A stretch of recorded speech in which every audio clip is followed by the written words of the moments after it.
magkamukha kay ni CJ, bagay kayo. Ay, syempre. Kaya po nga, ano, kaya po patay na patay yan, si CJ.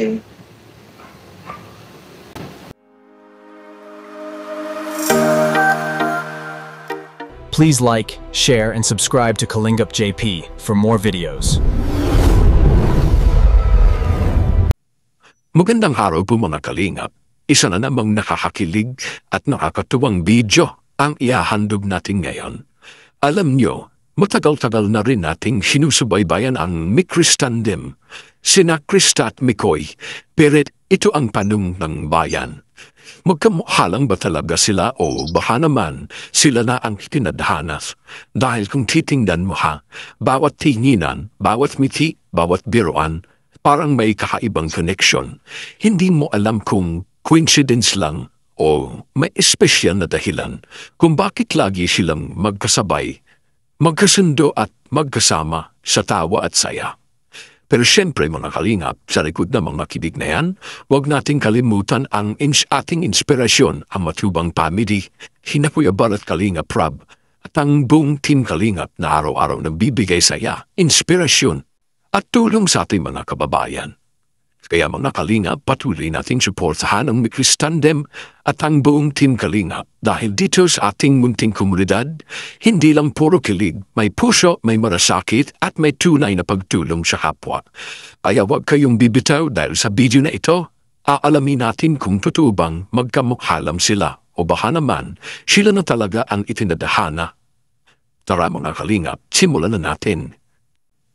Mga kalingap, naniniwala ba kayo sa destiny?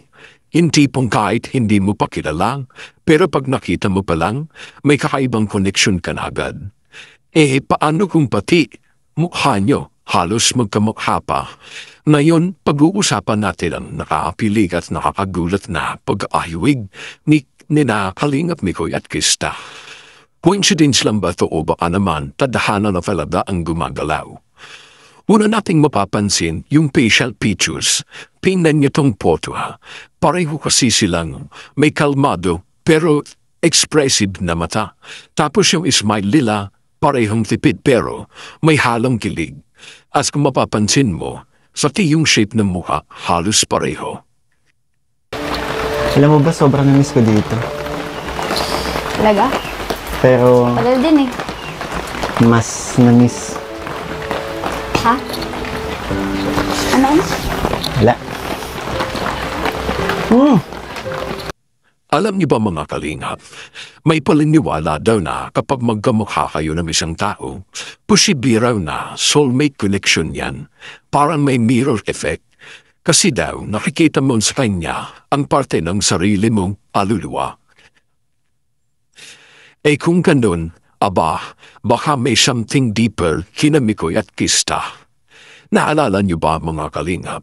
Yung unang beses na nakita sina Mikoy at Krista, si Mikoy halos nanginginig sa kaba, hindi makatingin ng diretsyo.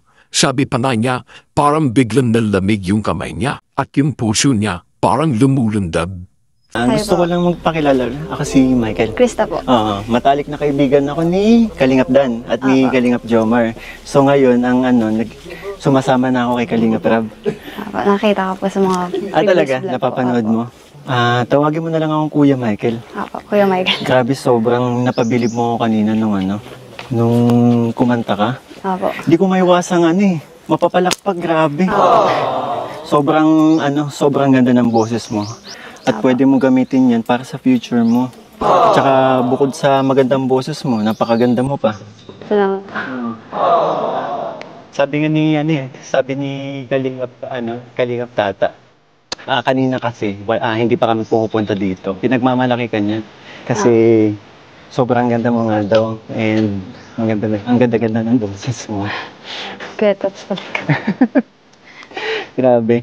Kanina po, nabanggit nila na kumakanta ka rin daw po. Gusto niyo po, duet po tayo. Alam mo kasi, kumakanta ako sa banyo lang. Kahit pa paano, gagawin ko to. Kasi, para sa'yo.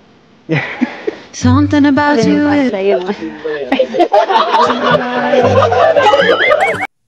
Grabe no? Ang sabi nga nila, ang kaba ay isa sa mga sinyalis ng attraction kasi naaramdaman ng katawan mo na espesyal yung taong nasa harap mo. At kung titingnan mo yung mga mata ni Mikoy noon, ay nako, hindi mo na kailangan ng subtitle, halatang may spike. Pero teka, baka naman si Krista din, ramdam din yung connection. Tingnan niyo tong clip na to. Parang napapangiti rin siya nang di sinasadya. Destiny alert ba ito? Okay, let's talk logic for a bit. May mga studies daw na nagsasabi na kadalasan na-attract tayo sa mga taong may hawig sa atin physically or emotionally kasi mas familiar sila sa ating subconscious mind. So possible na bang magkamukha dahil meant to be o nagiging magkamukha dahil lagi na silang magkasama? Nagkakapalitan ng energy at ekspresyon. Wala daw bang salad? Hindi po, ano lang po yun, nagjo-joke lang po siya. Pero sa kaso ni na Mikoy at Krista, kakaiba bago pa lang sila nagkikita, may mga nagsasabi na, uy, magkamukha sila. Ibig sabihin, hindi lang vibe, kundi visual destiny. Ito pa mga kalingap. Hindi lang ako ang nakakapansin nito ha.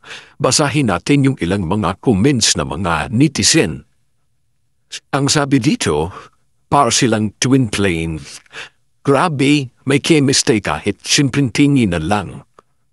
Ang sabi pa ng ilan, sila talaga ang tinadhana.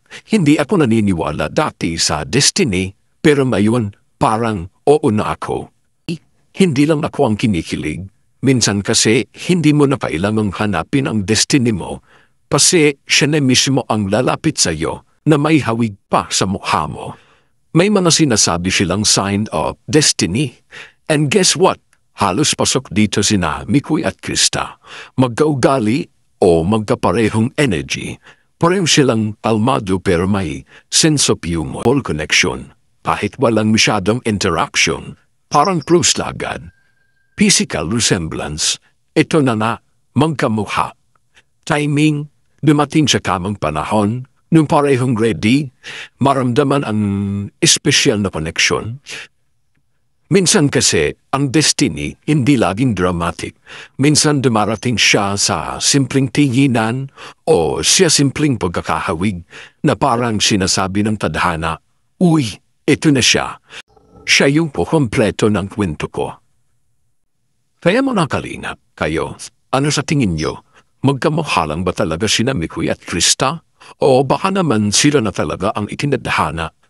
Comment nyo sa baba kung Team Coincidence kayo o Team Destiny. At kung gusto nyo masundan pa mga ganitong kilig na usapan, huwag kalimutang i-like, share, at i-subscribe. Kasi dito sa channel na to, bawat tingin, bawat ngiti, may kwento ng pag-ibig.